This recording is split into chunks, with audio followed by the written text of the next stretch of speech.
All right, good morning. It's April 23rd, so getting closer to the end of the month, so still about 3 weeks away from the AP test. So again, things to catch up on. If you still haven't done the simple harmonic motion test or the mock test, please go through and do those. The faster people do those tests, the faster I can get the keys out. I really would like to get the keys out, but because of the new grading guidelines, it makes it really difficult for me to put those out. So please just do that so other people can kind of see how they did and what they missed. Um, if you want to see specifically what you missed, I could show you that if you show up to one of the tutorial sessions. I can help you kind of find the biggest things I found in your test, and I can help you with those on a more one-to-one thing. But yeah, so if you have any late work, get those in. Um, the Pretty much every day I'm going to count it for something. Any day it should either be a homework grade, or if it's a day where we have one more assignment than we need, I'm going to count it as bonus points. So yeah, just please keep working on these, keep catching up, try not to give you too much, but the AP test is coming up. After the AP test, it looks like no final exam, so I'm going to go pretty easy. There's just going to be a few things I want to cover so you can kind of know a little bit for next year. Probably mostly talking about circuits, because that would be useful for anyone going on to Physics 2 or C. All right, so then let's get into it. If you haven't attempted these, you should try to attempt them first. Again, just like all of the other assignments, you go through, try to attempt them, and then you can watch the video and watch me go through it, and then correct your answer after the fact.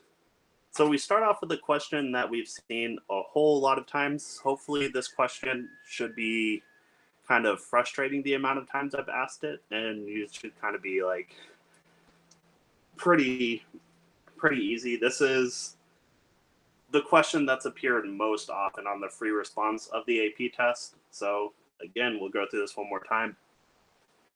So we have these different cases where you have an object launching horizontally off the edge of a table, or height, I guess not a table, like 40 meters up a building.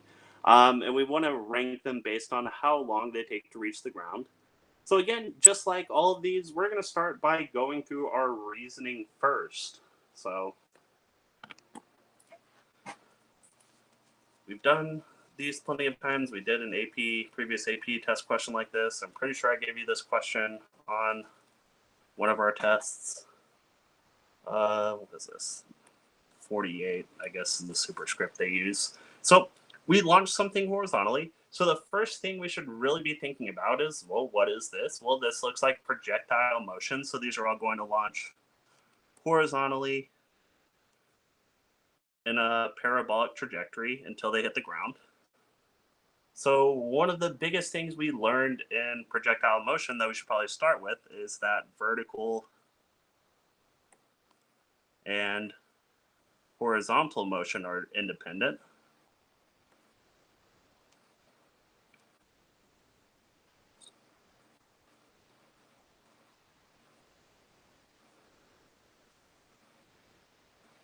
So if I change the vertical motion, it doesn't affect the horizontal motion. If I change the horizontal motion, it doesn't affect the vertical motion. And so we're trying to rank times. And so we can go looking at time. Time is determined in the y direction.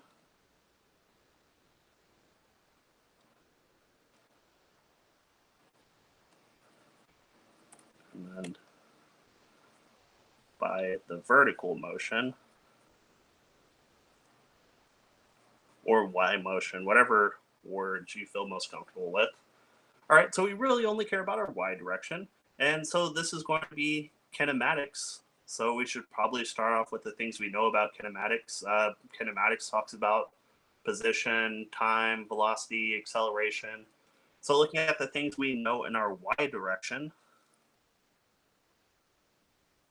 well, these all launch horizontally. If they launch horizontally, we know our initial y velocity is 0, right? They're not moving up or down at all to begin with. They are moving, just not up or down. So I know my initial y velocity is 0. I know my y acceleration is negative g, negative acceleration due to gravity. We're given the height of these surfaces. So I can call the height whatever the number is. So A would start at a height of 20, B will start at a height of 40. So we can call that initial Y position. We'll just leave it as H for now. And then our final Y positions, they all land on the ground, 0 meters.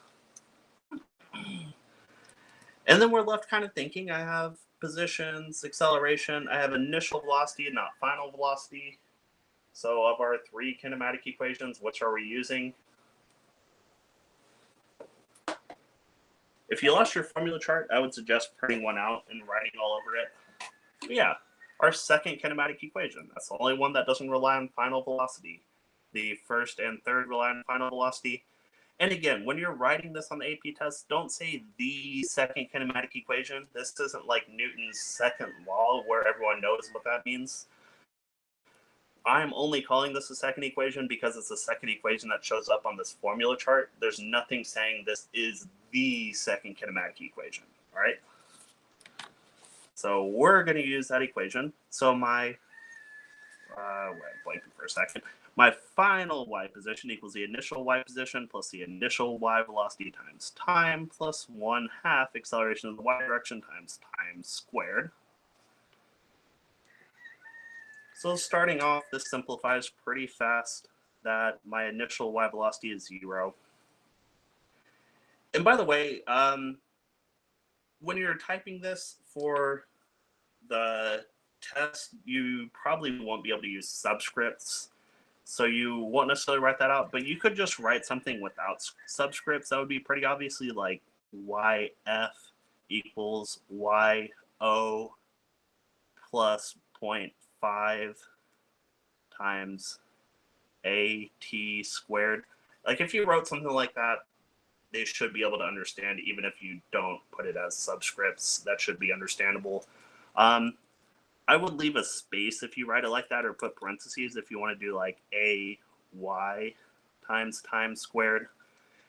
And then if you're still uncertain if there is some math like this, well, I guess you can't write squared. I guess you would write the caret 2. And you can always write AY equals acceleration in the Y direction off to the side.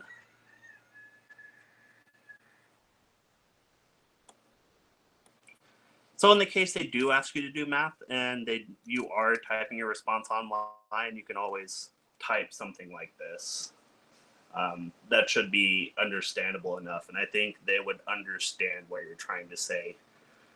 All right, so we land on the ground. That's the other thing. So this goes to 0 meters. We land on the ground. So our initial Y position, 0, equals our initial Y position. I'm just going to call that H plus 0.5 times negative G falling down times squared. Let's add this over. So we get positive 0.5 acceleration of gravity times time squared equals height. Multiply both sides by 2, divide by G, times squared equals 2 times height divided by acceleration due to gravity. So time is equal to the square root of 2 times height divided by acceleration due to gravity. This is where it would be good to have scratch paper. And if they ask you to write this on the AP test, you could just do something like square root is a pretty common symbol that you can type. 2h divided by g would be a nice way of putting that into the computer. So starting out here, so we have this vertical and horizontal motion are independent of each other. Time is determined by the vertical motion. And then we could say time equals the square root of 2 times height divided by acceleration due to gravity for objects launched horizontally.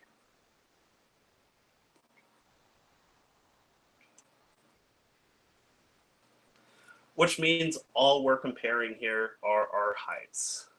They have the same acceleration due to gravity, so we're only compare the heights. So I could go and rank them. I could say height B equals height C. Those are the tallest. And these are taller than D, G, and H. Height G, height H. Those are all my 30s. And then my 20-meter heights are A, E, and F. So these are all greater than height A, but that's equal to height E, equal to height F. And so that's going to be our exact rank. So from the most time to the least time. And we have 8, 1, 2, 3, 4, 5, 6, 7, 8.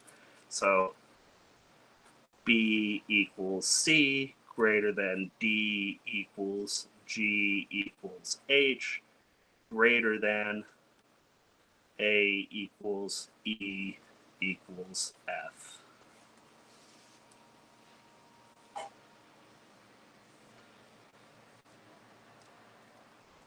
All right, so hopefully that one went pretty well. Again, I just can't stress this enough. I care way more about your explanation than your actual ranking. You should really start off by trying to just write what you know. So if you got here and you just had no idea, then you just remembered, well, vertical and horizontal motion are independent, and then you just get to time is determined by vertical motion, there's a good chance it's going to be a point or two.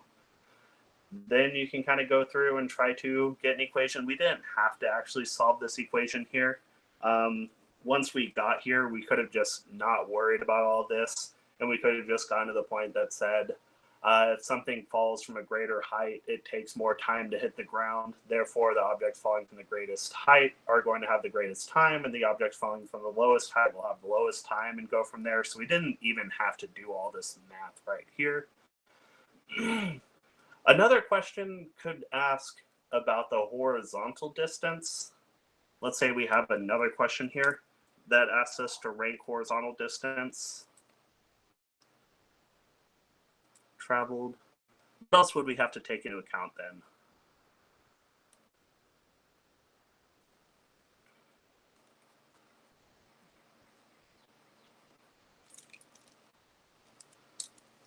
So if we wanted to rank horizontal distance traveled, what else would we have to take into account?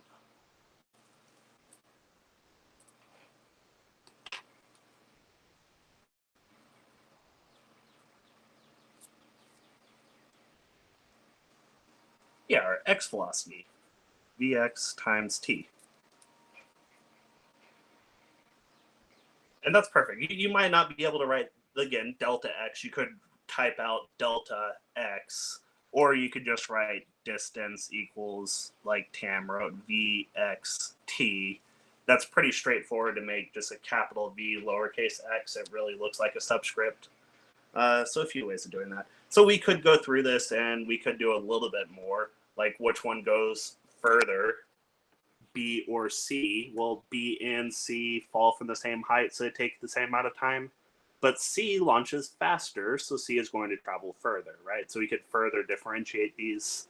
Looking at D, G, and H, those are the next ones. G is going to go further than D is going to go further than H.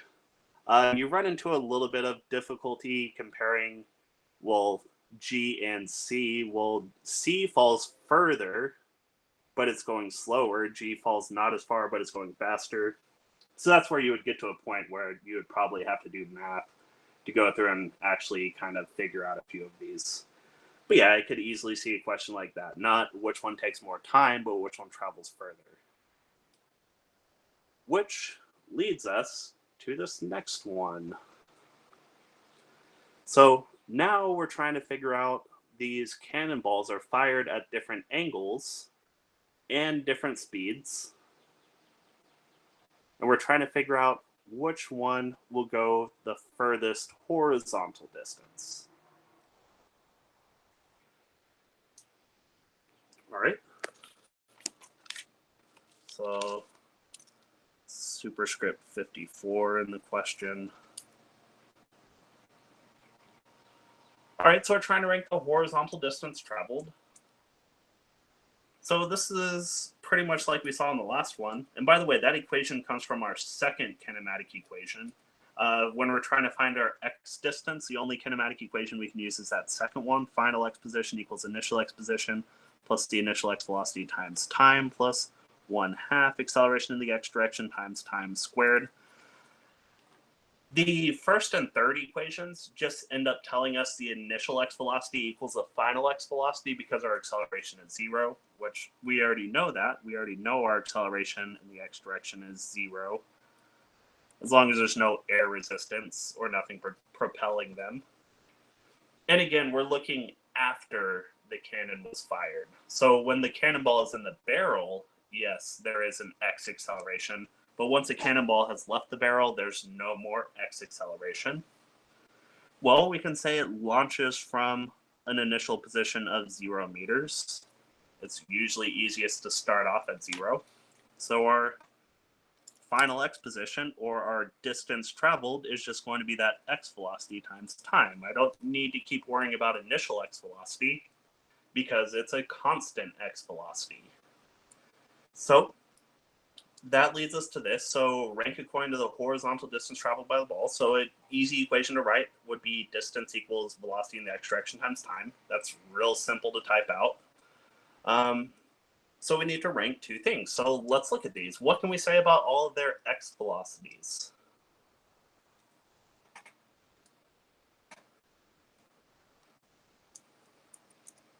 Yeah, they all have equal x velocities. So this is a trick that I would expect them to do kind of on the AP test, where they make all of one of the quantities the same, so it's easier to rank based on the others. So they all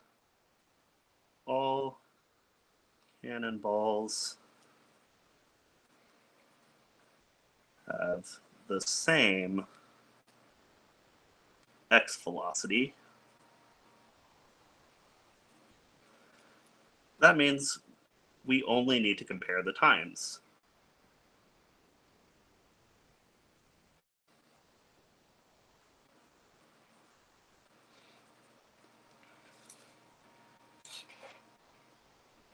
So let's go through this two ways. Let's do this the kind of explanation way, and we can do that also the math way. So we'll use words over here, and we can use math over here. Either one of these work. I will say if you use math, you still need to write a few words in order to explain your math. Not a whole lot. You can do math and you can say, based on this equation, this one spends more time in the air because of this. But you do need to use some words in order to match things together if it says explain. If it just says solve for something, then you just need to use math. If it says explain or justify, then you can use math, but you need a few words in there. So explain or justify needs words, I mean. Solve for or find or derive, that's only math needed. All right, so words. So we're trying to rank times. What quantity am I looking for in order to figure out which one spends the most time in the air?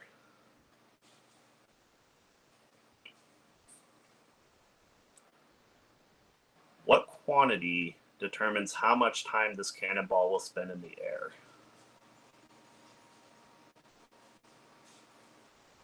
If you listen closely, you can hear my cat attacking a piece of plastic in the living room.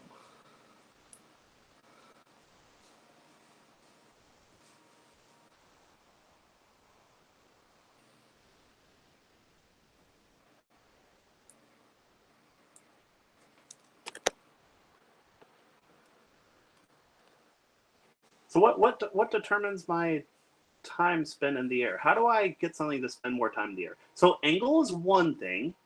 So a lot of times when we're just looking at angle, we're saying if I launch a cannonball at the same speed at different angles, which one is going to spend the most time in the air? Now, here, they're not all launched at the same speed. So yeah, we are going to specifically have to look at vertical velocity. If these all have the exact same launch speed, then I could just say the angle that cannonball is launched at. But because these all have different launch speeds, 23.1, 23.1, 28.3 for C and D, and 40 meters per second for E and F, we're going to have to look at that vertical velocity. So a greater vertical velocity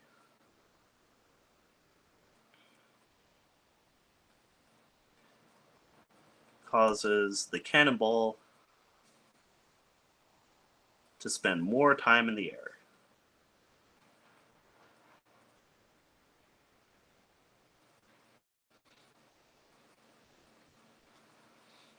All right, so if I have a greater vertical velocity, we're going to spend more time in the air. So this is kind of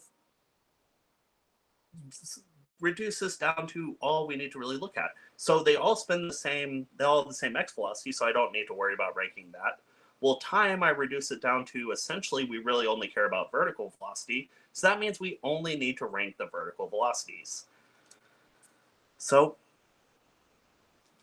we're kind of going to need to do both of them for this one. It looks like because they all have different speeds, so we're going to need to break these down and do a little bit of math. So let's kind of look at our trig. I have a thing launched this way at a certain angle theta. I can get my x velocity. This is my velocity total. I can get my vertical velocity here, my y velocity. So this is the opposite side of my triangle. My angle is right here, opposite. So am I looking at sine or cosine for my vertical velocity? I have my opposite side. I have my hypotenuse. So that's going to be sine. Sine is opposite over hypotenuse. So that means, so sine theta is the opposite over the hypotenuse. So that means I multiply hypotenuse over. Well, my hypotenuse is my v total. My opposite is my vy. So I multiply v total over. So my total speed times sine of the angle is equal to my y speed.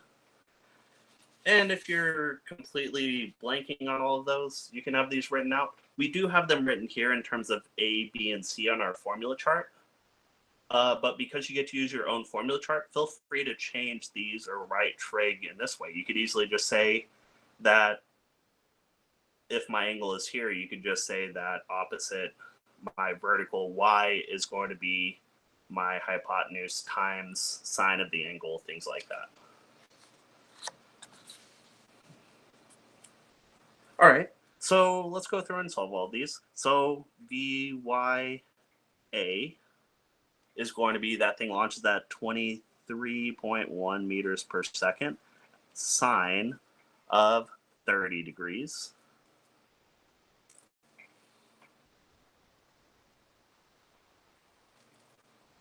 Vyb is going to be 23.1 sine 30. Vyc is equal to 28.3 times sine 45. Vyd is going to be 28.3 sine 45. Vye 40 sine 60.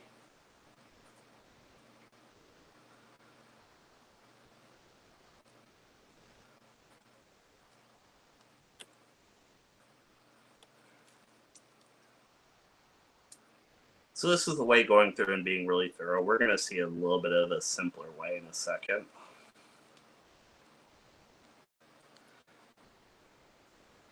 Now, we notice a lot of these are going to be the same. A and B are the same, C and D are the same, E and F are the same. Sine 30 is just going to be 1/2, so it's going to make that easy. 23.1 sine 30. These are 11.55 meters per second.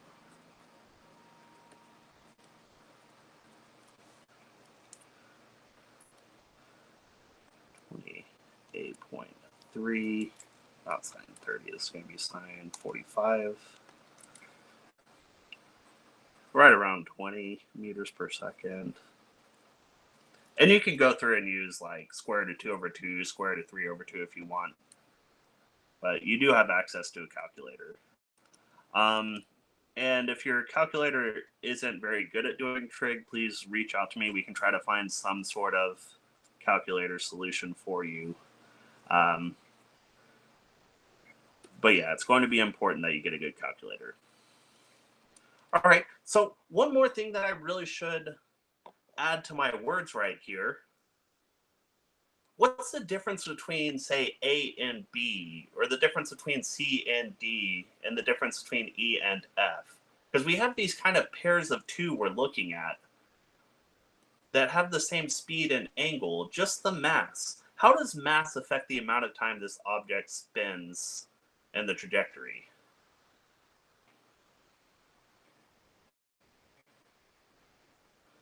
Yeah, it doesn't affect that. So that's another thing we should probably add here, that mass does not affect,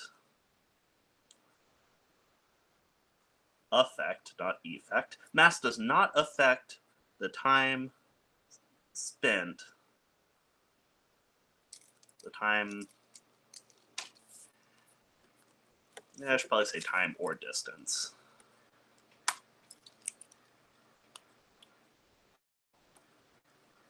Of the trajectory.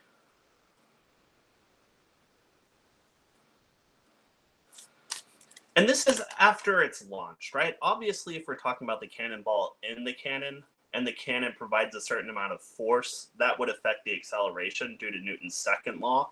So if you had a larger cannonball providing with the same force, it would have a smaller acceleration and go slower. But when we're talking about projectile motion, this is after the cannon's been fired, so after all those effects have happened. So after the cannon is fired, we no longer care what the mass of the cannonball is. All right, so mass doesn't affect anything. So now we're just ranking these based on their initial y speeds, right? Because the time didn't matter, so the speed in the y direction for F and E are equal, and they're the greatest. And these are bigger than C and D. And those are greater than A and B.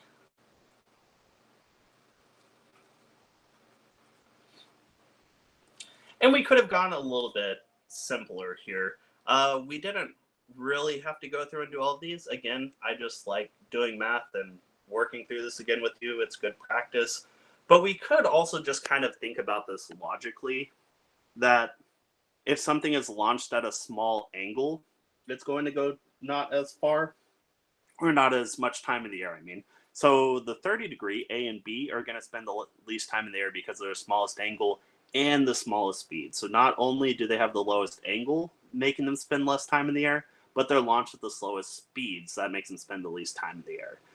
You could also just talk about E and F, talking about launching at a high angle, at a high speed, are going to spend the most time in the air. And C and D are in the middle. They have a medium angle, medium speed, so they're going to spend a medium time in the air.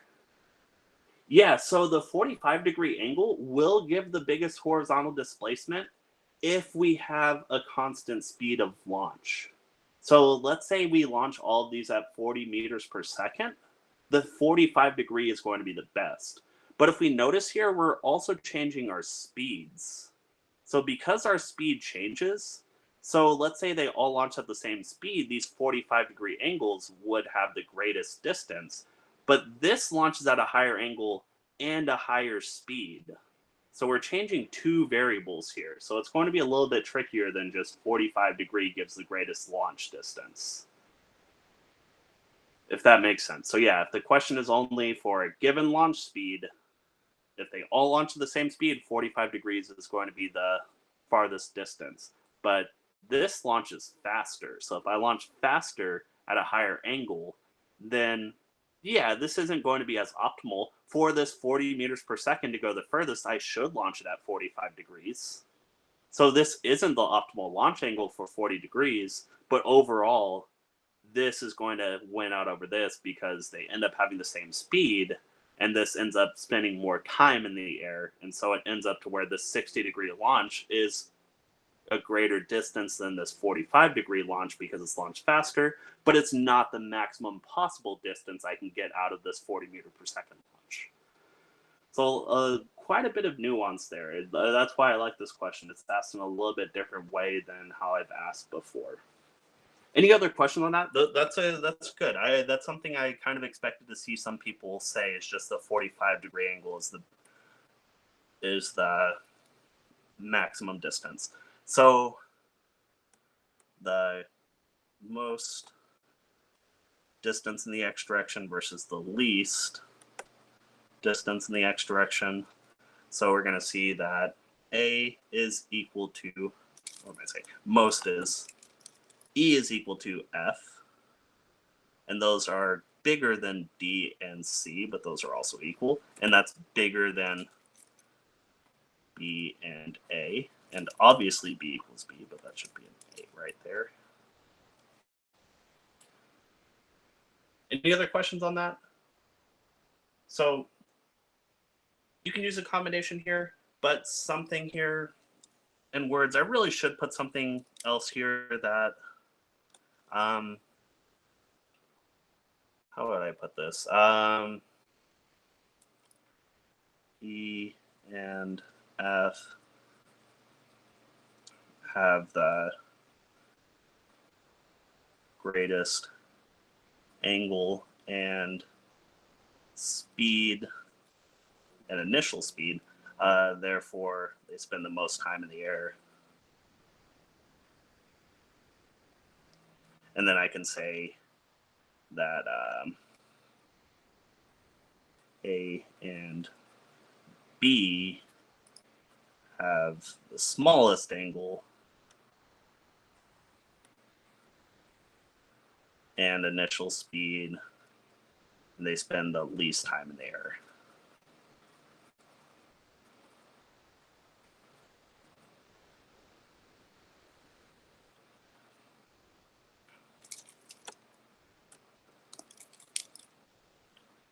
Least time in the air. All right, so we have those.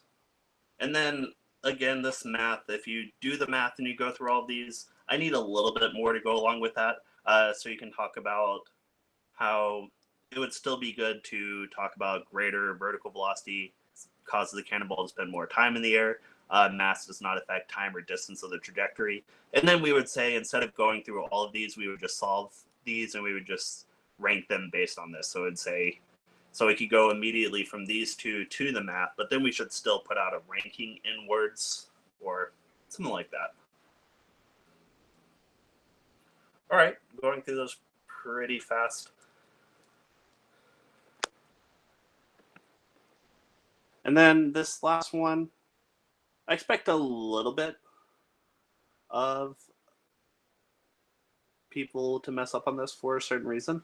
So here we have different carts colliding with a wall, and then certain things happen. They go at a certain mass, certain speed, go hit the wall. Some stop, some bounce back at different speeds. And we're trying to rank the change in kinetic energy from greatest to least. All right, so change in kinetic energy.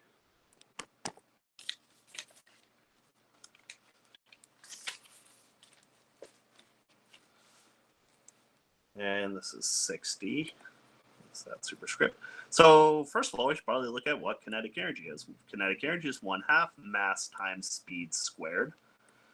Or again, if you're typing this on your computer, 0.5 mv to the 2.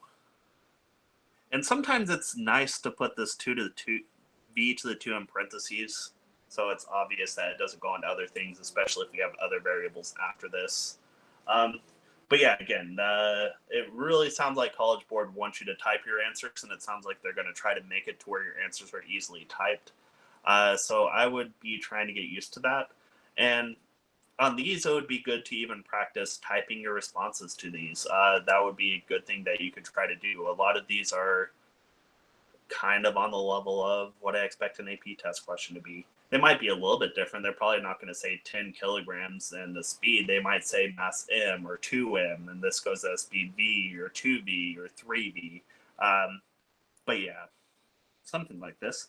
So we're trying to figure out which one has a greater change in kinetic energy. So change in kinetic energy, and you can just write delta K or something like that, or change in kinetic energy equals K final minus K initial, and 1/2. Mass doesn't change, so I don't have to worry about that. They all stay the exact same mass. They're not losing or gaining mass when they collide. But they are changing speed, so final speed squared minus 1/2 mass times the initial speed squared. And we can make this a little bit nicer. The mass and 1/2 don't change, so we can factor that out. 1/2 mass times final speed squared minus initial speed squared. Now, here, the last one was nice because we didn't change. We didn't have any different horizontal distances, but here we really kind of need to go through all of these because they all have different masses. Well, I guess they don't all have different masses, but there's different masses for each of these. And then there's different initial and final speed. So we probably should actually go through and put in all of our math. All right, so let's go through them one by one. Change in kinetic energy for A, 1/2. It has a mass of 10 kilograms. Final speed, it stops, minus the initial speed, 4 meters per second squared.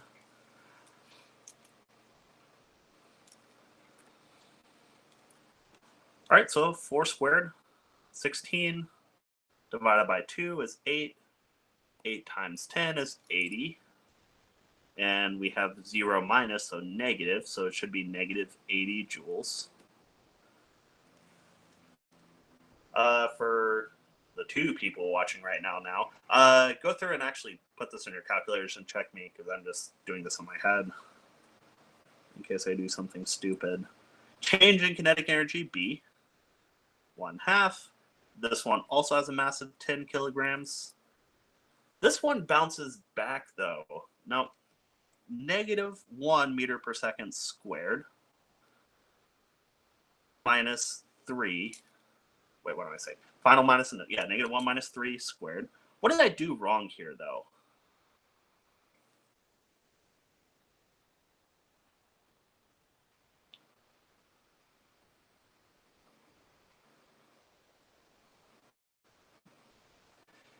You don't add. It is subtracting. It is final minus initial. But what's my final speed?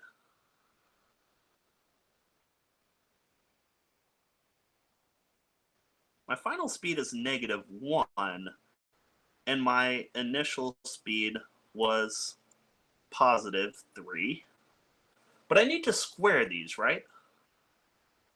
So when I square my final speed, I square the entire final speed, right? So I have to square this entire final speed. When I square my initial speed, I square my initial speed, the entire thing. So when I square this negative 1, I have to be really careful to square the entire negative 1. Now this negative is part of the equation, not part of the initial speed. So I don't end up squaring that negative, right? This is a subtraction sign. I could square that positive 3 right here. A lot of times we ignore the positive because you square a positive, it just stays a positive. So when I do this, I square the negative 1, and it just ends up being 1. So changing kinetic energy B, it's getting a little bit clustered right there. 1/2 times 10 is just 5. Negative 1 squared is just 1.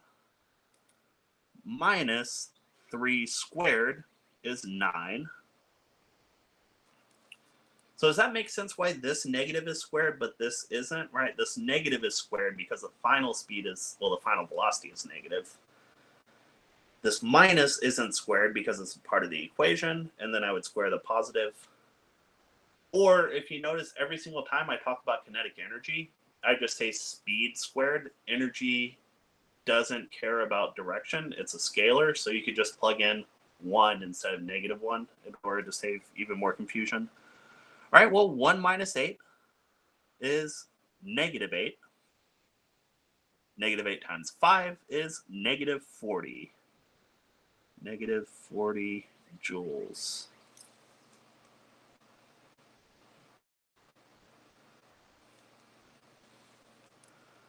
All right, so on to C, change in kinetic energy of C, 1/2. This one only has a mass of 5 kilograms. It ends up going backwards at 3 meters per second, so -3 squared, minus the initial speed was +5 squared.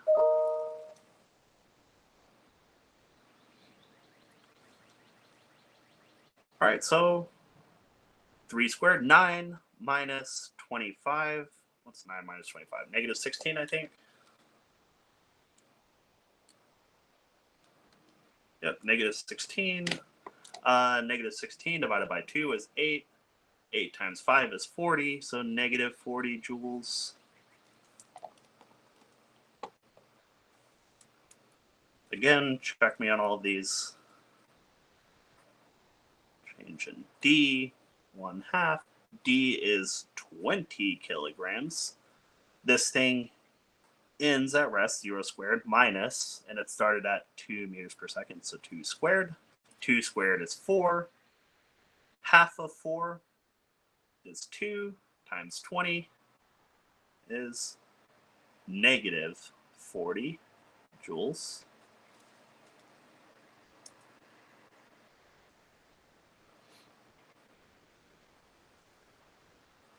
Change in kinetic energy of E. E is also 20 kilograms. So this one, final, again, final mass initial, final squared, it launches backwards at -1 squared minus, it started going forward at 1 squared. Well, -1 squared is 1, 1 squared is 1, 1 minus 1 is 0. 0 joules. So how does E not have any change in kinetic energy? It bounces backwards. Right? That's really weird, isn't it? It's going this way at 1 meter per second and it bounces back at 1 meter per second and it somehow doesn't lose kinetic energy.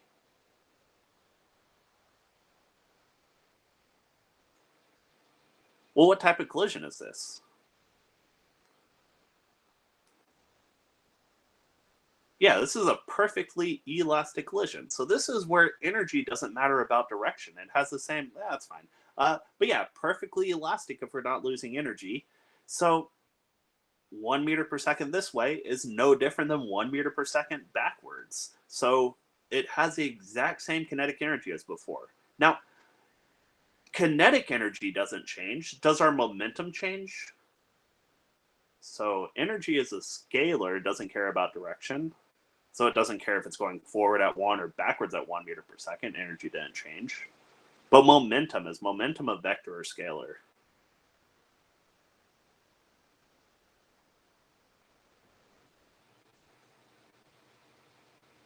Yeah, momentum is a vector. So momentum very definitely changed. Momentum starts out at 20 kilogram meters per second to the right before, but now it's going 20 kilogram meters per second to the left.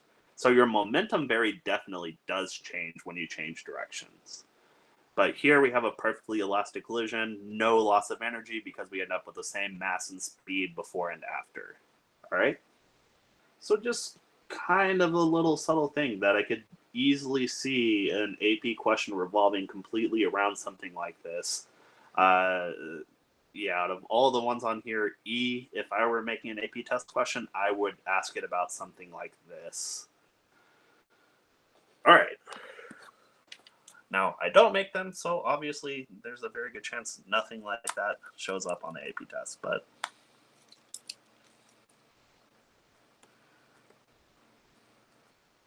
if I ever did sell out, it would be to make AP test questions.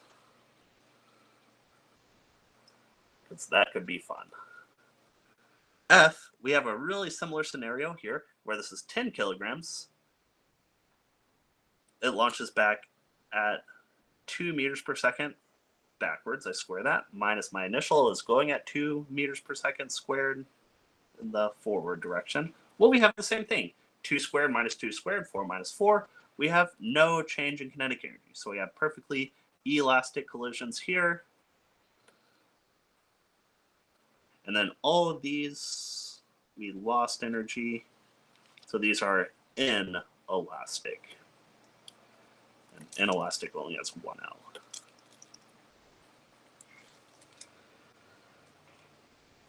So that's another thing that we could ask about this is which ones are elastic, which are inelastic collisions, and just the difference between energy and momentum. All of these have a momentum change, but E and F don't have an energy change.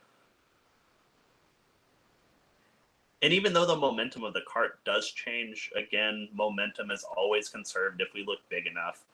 So momentum is not just lost from the cart, the momentum is transferred into the wall, and the wall is attached to the ground, so the earth itself is gaining the momentum the wall changes. All right, now we're ranking these from greatest to least change in energy. To the least. Now, this is where we should be really careful with what they're saying. They're defining this positive right, negative left. They're saying -4 is less than -2. So they're saying greatest change in kinetic energy. What they're really saying is most positive to most negative, right? Because they're saying more negative is a smaller number or a lesser. So this is where I would kind of change the wording here. So instead of greatest change in kinetic energy to least, I'm going to change this as the most positive change in kinetic energy to the most negative change in kinetic energy. I just really dislike how they worded that. I would say, what's our most positive change in energy all the way down to our most negative change in energy? In kinetic energy. Well, none of these were positive. None of them gained energy, which could be possible. Let's imagine, the carts that we have in class that have the little springs. You hit the spring and then the spring launches out and pushes the cart. So we could have a case like that where a cart goes and then we release the spring when it hits the wall and it launches back faster. So we could have a case where we gain energy from somewhere else, but none of these gained energy from an outside source. So we have the most positive, it's just going to be our zeros for E and F. Then we have our next ones. We have a lot of -40s. So this is going to be greater than. Our -40s are B, C, and D.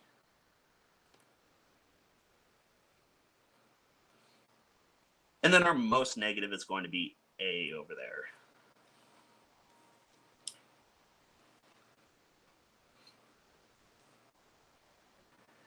And again, if it just said solve or derive or find, then you would just do the math. Here it says carefully explain your reasoning. So this isn't an explanation. By definition, this is not explaining. This is me just doing math.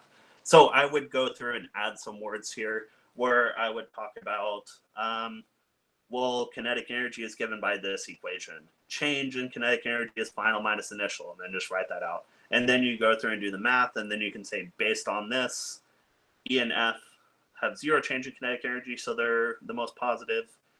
B, C, and D all have the same negative change in kinetic energy, and then A has the largest negative change in kinetic energy.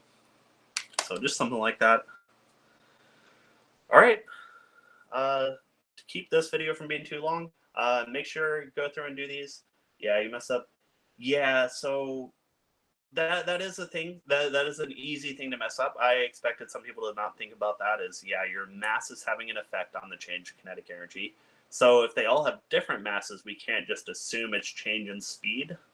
And so that is a thing that you can mess up. The other thing that I really expected to mess people up are all of these negatives and not squaring the negative correctly.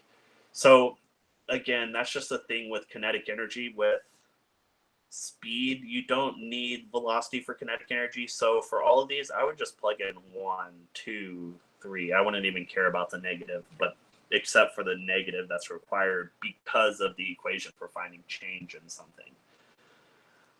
But yeah, I mean, that's why we do all these. That's why you try it the first time yourself. If you never make the mistake yourself, then the first time you make that mistake is going to be on the AP test. The goal is that you make the mistakes here, and then you fix the mistakes here, and then hopefully you don't make it on the AP test.